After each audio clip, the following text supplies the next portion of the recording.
ఓ అవునా, ఎవరై ఉంటారు? ఎవరో తెలియదని చెప్తుండదు కదా, మళ్ళీ ఎవరు ఎవరు అని పెద్ద సిఐడి ఆఫీసర్ లాగా అడుగుతా ఉండవు. నీకెందుకో వదిలేరాదో? ఆ అమ్మకి ఎట్టాగో భయం పుట్టలేదని చెప్తా ఉండదు కదా. ఏం శ్రీవల్లి, మీ వాళ్ళని చూడాలనిపించిందా? చిన్నప్పటి నుంచి వాళ్లతోనే ఉండి కలిసి పెరిగావు కదా, అలాగే అనిపిస్తుంది. సమయం చూసి నేనే నిన్ను తీసుకువెళ్తాను. మాతో మాత్రం చెప్పకుండా ఒక్కదానివే ఎక్కడికి వెళ్ళకు. అసలే నీకొక ప్రమాదం జరిగింది, జాగ్రత్తగా ఉండాలమ్మా. అలాగే అక్క, ఇంకా మీకు చెప్పకుండా ఎక్కడికి వెళ్ళను. గుడ్, లోపలికి వెళ్ళ.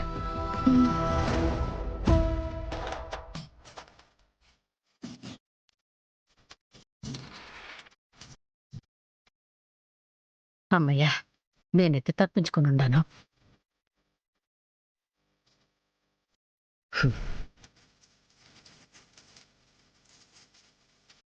ఎందుకు వైజయంతి అంత టెన్షన్ పడుతుంది? శ్రీవల్లిని చూసి ఇంతలా కంగారు పడుతుంది. ఈ అమ్మాయి బయటికి వెళ్ళాలి అనుకోవడంలో వైజయంతి హస్తమేమైనా ఉందా?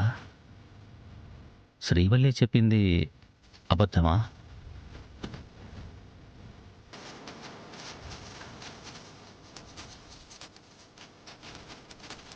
ఇప్పుడు మనకి మెయిన్ సమస్య ఉంది. సురేష్ ఏ తప్పు చేయలేదని నిరూపించాలి.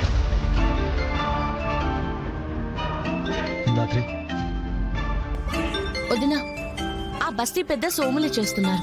మాట్లాడు జగదాత్రి. చెప్పండి. నేను చెప్పడం ఏంటమ్మా, మీరే చెప్పాలి. మీకిచ్చిన గడువు ఈ రోజు మధ్యాహ్నంతో ముగిసిపోతుంది. ఆ లోపు ఒప్పుకున్న డబ్బులు తెచ్చిస్తే సరే, లేదంటే ఆ అమ్మాయితో స్టేషన్కి వెళ్ళి ఓ దుర్మార్గుడి మీద కంప్లైంట్ ఇవ్వాల్సి వస్తుంది. ఆ అవసరం రాదులేండి, మీరిచ్చిన టైంకి మేము డబ్బులు తెచ్చిస్తాం. అయితే గొడవే లేదు, తొందరగా రండి. ఇప్పుడు ఏం చేయాలి? డబ్బులిస్తే తప్పు చేశాడని ఒప్పుకున్నట్టు అవుతుంది. అదే జరిగితే వాళ్ళు కంటిన్యూగా బ్లాక్మెయిల్ చేసే ప్రమాదం కూడా ఉంది.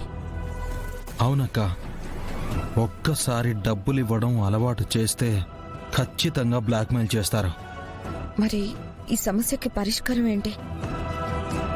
నా భర్త ఏ తప్పు చేయలేదని ఎలా నిరూపించడం?